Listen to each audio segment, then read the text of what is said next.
প্রিয় শিক্ষার্থীবৃন্দ, আসসালামু আলাইকুম। সাইফুর রহমান, সহকারী শিক্ষক বলে ক্যাপিটাল সায়েন্স। আজকে আমি তোমাদের যে বিষয়টি আলোচনা করবো সেটা হচ্ছে ধারা। ধারা হচ্ছে দুই প্রকার, একটা হচ্ছে কি সামান্তর ধারা আর একটা হচ্ছে গুণোত্তর ধারা। আজকে তোমাদের আমি যে বিষয়টি নিয়ে আলোচনা সেটা হচ্ছে সামান্তর ধারা নিয়ে। এখন সামান্তর ধারা কাকে বলে? সামান্তর ধারা বলতে যদি কোনো পদের পার্থক্য সর্বদাই সমান হয় তখন তাকে সামান্তর ধারা বলা হয়।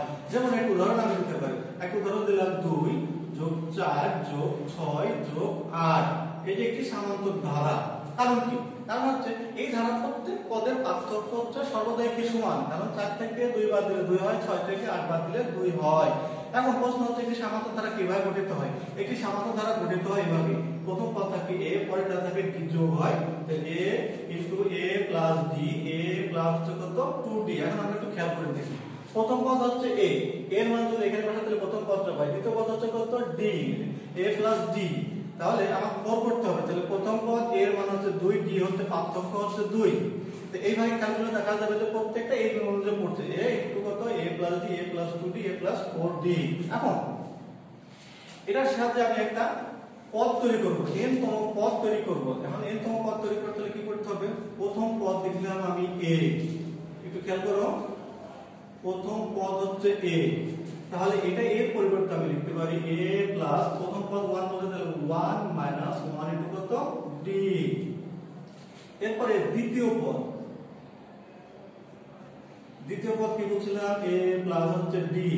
তাহলে a প্লাস 2 মাইনাস 1 ইনটু কত d। এরপরে বলছিলাম তৃতীয় পদ কি বলছিলাম? তৃতীয় পদ বলছিলাম a প্লাস হচ্ছে 2d।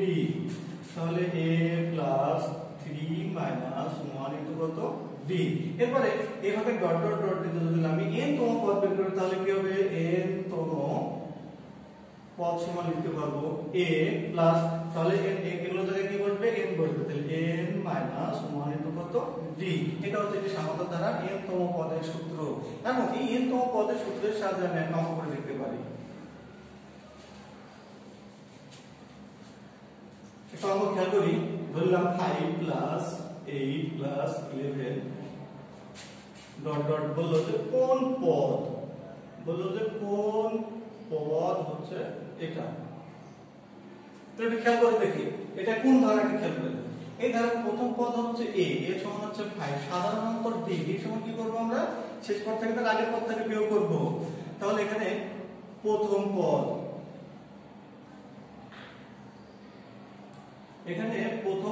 a এর সমান হচ্ছে 5। সাধারণ অন্তর d, অন্তর হচ্ছে d। অন্তরকে d দ্বারা প্রকাশ করা হয়। d সমান হবে 8 মাইনাস 5 ইকুয়াল হচ্ছে 3। এখন প্রশ্ন হচ্ছে কোন পদ? যখনই কোন পদ বলবে তখনই n এর মান বের করতে হবে। তাহলে ধরি ধারার n তম পদ সমান হচ্ছে কত? 383। আবার আমরা জানি n তম পদের একটা সূত্র জানি, সেটা হচ্ছে এরকম a plus n minus 1 into d সমান হচ্ছে 383। এখন এখান থেকে ক্যালকুলেশন করে আমি n এর মানটা বের করব, বা a এর মান হচ্ছে 5 প্লাস n এর মানটা বের করব গুণ d, d এর মান হচ্ছে 3 সমান হচ্ছে 383, বা 5 প্লাস 3n মাইনাস 3 সমান হচ্ছে 383, বা তাহলে 5 থেকে 3 বাদ দিলে থাকে 2, 2 প্লাস 3n সমান হচ্ছে 383, বা তাহলে 3n সমান আমরা লিখতে পারি 2 এর পাশে প্লাস থাকে, এর পাশে কি হয়ে যায়? বিয়োগ হয়ে যায়। তাহলে 383 মাইনাস হচ্ছে 2, বা 3n সমান লিখতে পারি আমরা 300 কত? 300 হচ্ছে 81, বা n সমান লিখতে পারি 381 ভাগ হচ্ছে 3।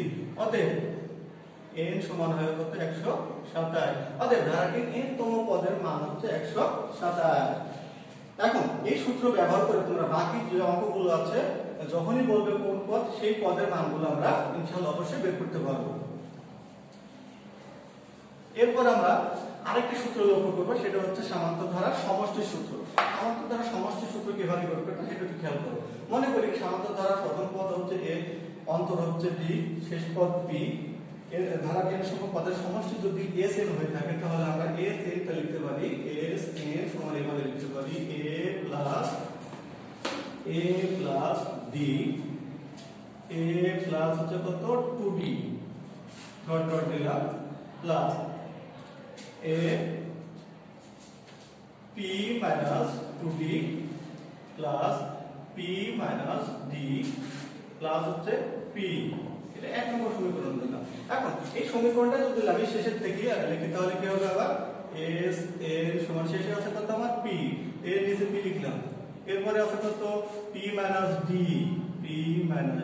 এরপরে কি আছে p plus 2d p plus হচ্ছে কত 2d প্লাস এরপরে আছে কত a plus 2d a plus হচ্ছে 2d এরপরে কি আছে a plus d a plus হচ্ছে d এরপরে কি আছে a।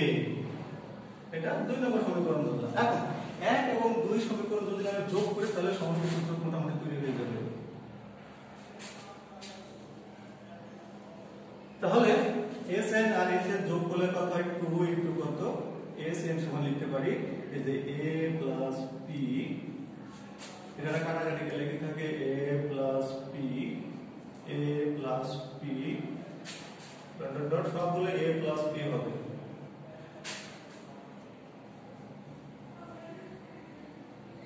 a plus p এটা এরপরে এখন 2 ইনটু Sn আমি যদি পদ সংখ্যা n ধরি তাহলে কি লিখতে পারি n ইনটু কত a প্লাস হচ্ছে p। এখন দ্বারা ভাগ করে দিলাম তাহলে Sn সমান লিখতে পারি n বাই 2 ইনটু কত a প্লাস হচ্ছে কত p। এটা 3 নম্বর সমীকরণ ধরলাম। আবার আমরা জানি কোন ধারা n সব n তম পদের সূত্র হচ্ছে কি a plus n minus 1 into d।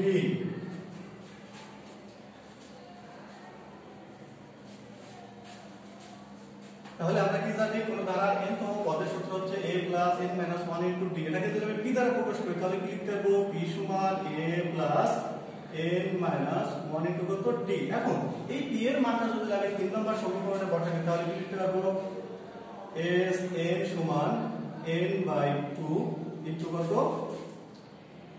a plus n minus 1 into d।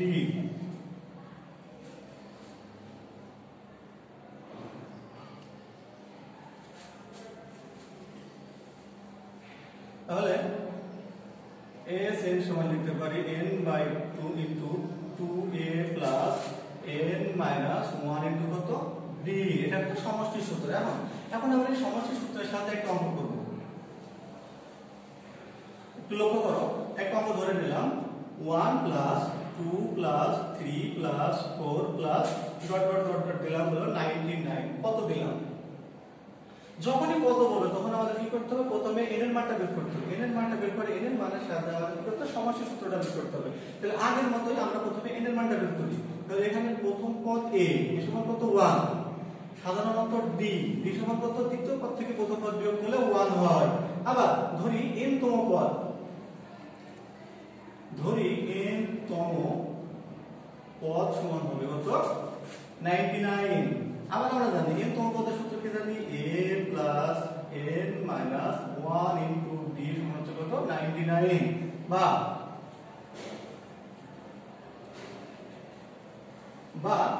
এখন a এর মান কত? a এর মান হচ্ছে 1 প্লাস n এর মান তোমরা জানি না, n এর মান তো বের করব 1 মাইনাস 1 গুণ হচ্ছে d এর মান কত 1 গুণ হচ্ছে কত 99। এখন তো কাজ করি আমরা 1 প্লাস এই 1 দ্বারা গুণ করলে কত হবে 1 মাইনাস 1 সমান কত 99। এটা কেটে দিলাম বা n সমান কত পেলাম আমরা 99। এখন আমি আগেই বলছিলাম যখন কোন পদ বলবে তখন কি করতে হবে n এর মান বের করতে হবে, আর যখন কত বলবে তখন কি করতে হবে প্রথমে n এর মান বের করতে হবে, ওই n এর মান দিয়ে সমষ্টি বের করতে হবে। তাহলে আমাদের এখন প্রথম টার্গেট হবে কি সমষ্টি সূত্রটা বের করা। সমষ্টি সূত্র যদি বের করছি এখন এটার সাথে আমরা অঙ্ক করব। আর সমষ্টি সূত্রটা কি? সমষ্টি সূত্রটা হচ্ছে এরকম n by 2 into 2a plus n minus 1 into কত d। এখন আগে আমরা কিন্তু n এর মানটা বের করছি, n এর মানটা কত বের করছি 99। 99 বাই 2 ইনটু 2 গুণিত a এর মান কত 1 প্লাস a এর মান হচ্ছে 1, n এর মান কত 99 মাইনাস 1, d এর মান কত 1। এখন ক্যালকুলেশন করি আমরা তাহলে 99/2 2 এটা থেকে বিয়োগ করলে কত থাকে 98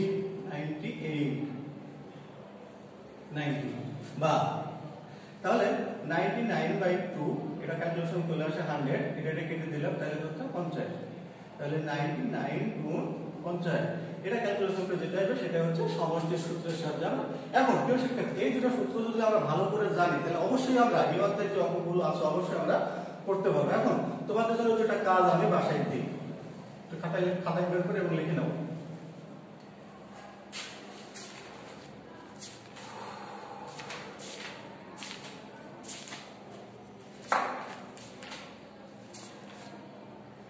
একটা অঙ্ক হচ্ছে এরকম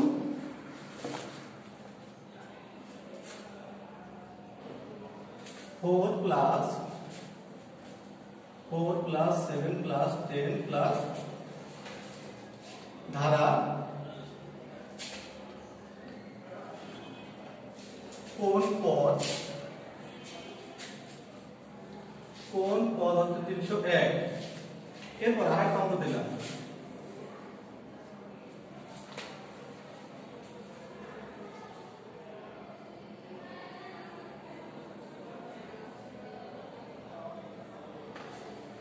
फाइव प्लस 11 प्लस 17 प्लस धारा डॉट डॉट दिलाम 39 समान কত এখানে যেটা অঙ্ক বোঝা যাচ্ছে কোন পদ যখন বলবে তখন কি n এর মান বের করতে হবে কত বলে তখন কি করতে হবে সমষ্টি সূত্রের সাহায্যে প্রথমে n এর মান বের করতে হবে n এর মান বের করে সমষ্টি বের করতে হবে আশা করি তোমরা এই অঙ্ক দুটো অবশ্যই করবে এবং ভালোভাবে তোমরা প্র্যাকটিস করলে বাকি অধ্যায়গুলো তোমরা অবশ্যই ভালো করবে আসসালামু আলাইকুম